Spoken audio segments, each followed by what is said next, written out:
The first 2 days of May have started very well, but they ended with a big pot that I lost and that crushed all previous positive results. This is a problem of mine, winning the small pots and losing the big ones. So here we go into the highlights of the stream from 1st of May and a few hands from the day after where the big pot got lost.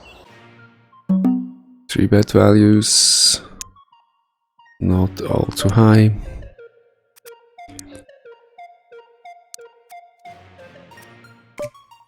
That board is pretty nice. I see bet low. Check or raises on these kind of boards are always interesting. He called my initial raise. He could have a king. I don't think he has a 6 all too often, but that's surely possible. But with my hand, I think a call is the way to go. And now I go in the passive mode. When this card comes, I think I will bet for value here in the river. If I get raised, it would be the 6. What we see here is probably just a standard bluff line of someone that likes paired boards with a high card in it. Okay, not many hands on the blinds if they're aggressive or not, but the hand is just too sweet to let it go. And I don't want to squeeze if there's under the gun raise.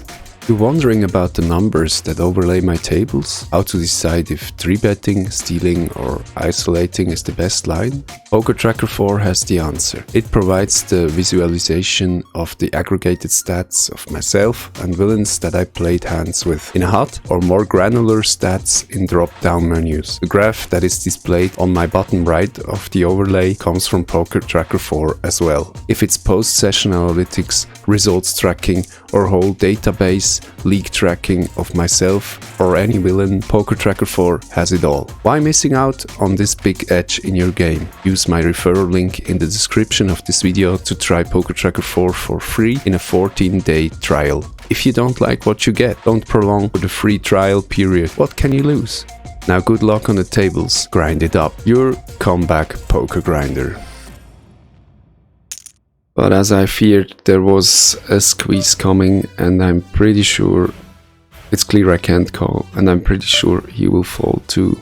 I think it's not a value hand, it's just a standard squeeze hand. You will see the fold, I'm pretty sure. It's just such a no-brainer to have this kind of bet with 1, 2, 3, 4 players in the pot. Aces. Give me some action here from this player would be nice. He's 3-betting 50%, he's 3-betting 25%. Please, and the big blind is active too. Give me some action and give me a 3-bet action, please. That would be so beautiful. Come on, don't be shy. Yes, 3-bet. Do it. Please. Squeeze. It looks so steely from my part and it looks weak from the small blind, so please. No. If he checks, I continue bet. If he bets, what would I do? I probably would raise with his stats, because that bet is not from the NIT. I would have to expect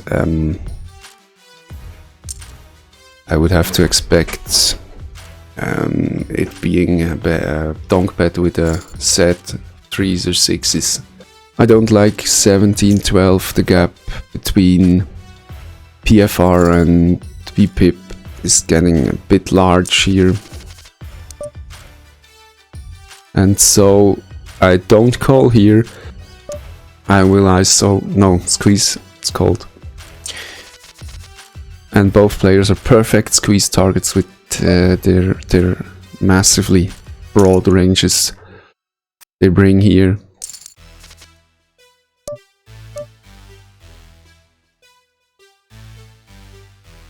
No merits in raising him. He will only call by better hands. I also think that the bet is not a king most often. only if he's scared of a flush or a straight.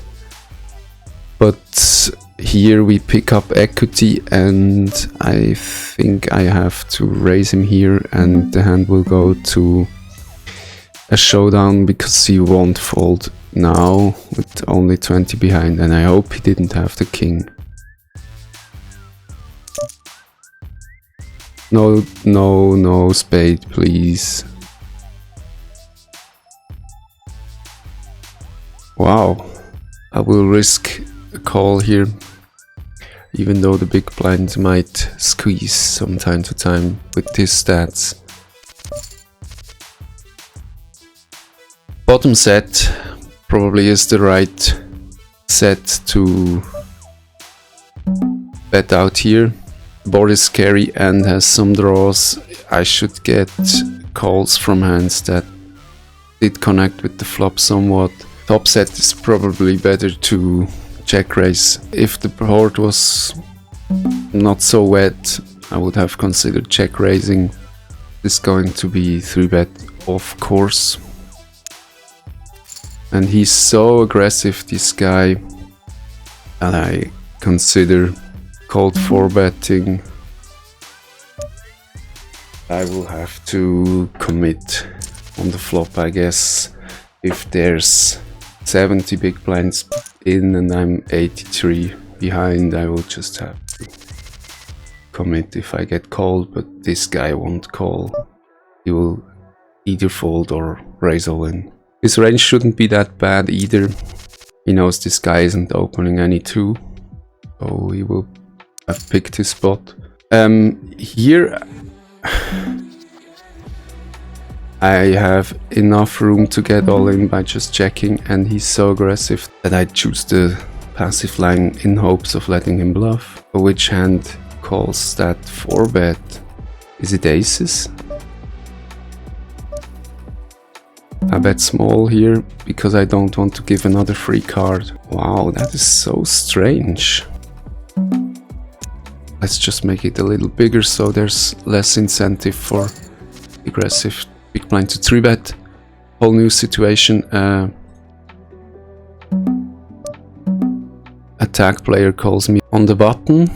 I will second barrel here because I have the ace of clubs as a defense against the draws. Pretty nice that he doesn't bet the river here. He's 10. That's just gross. I don't know what to say. You call 2 bets here. Luckily I chose to double barrel, so I got the most out of it. Don't worry about a thing, because every little thing is gonna be alright. And we get a lot of hands, so no need to hush and hurry. We get good spots coming. Whoa! This is sick! The min re-raise could be a strong hand already, and he of course has a very strong hand. I will just call here and see a flop. Do you continue here? I don't believe you have a king in your hand, actually. I just don't believe that, now that 2 kings are here. So ace king is a combo that could do that, but it's very unlikely. Oh man. Now I got the nuts. I'm pretty sure I got the nuts. He could have kings, he could have ace king, but probably this line is aces. And I have the aces cracked now. I also have ace king cracked now. What was that? Just a sick play. Yes, bring the kings. One of these aggressive players will surely steal, and I will surely 3-bet. We are deep here, so I need to 3-bet a lot. Luckily I'm in position here.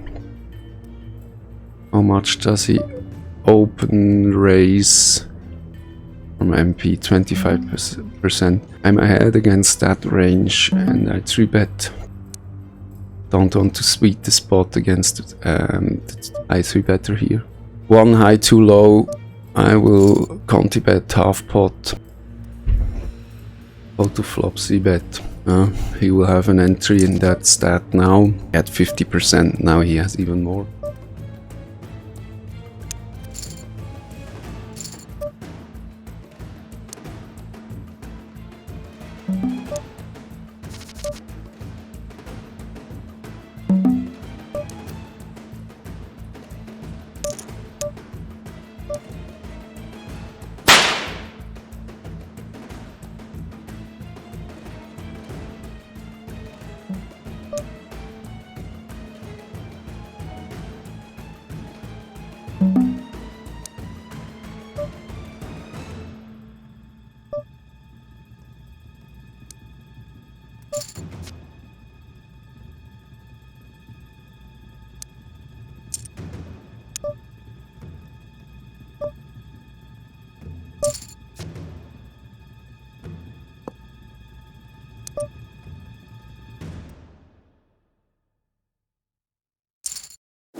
Busted! Ne.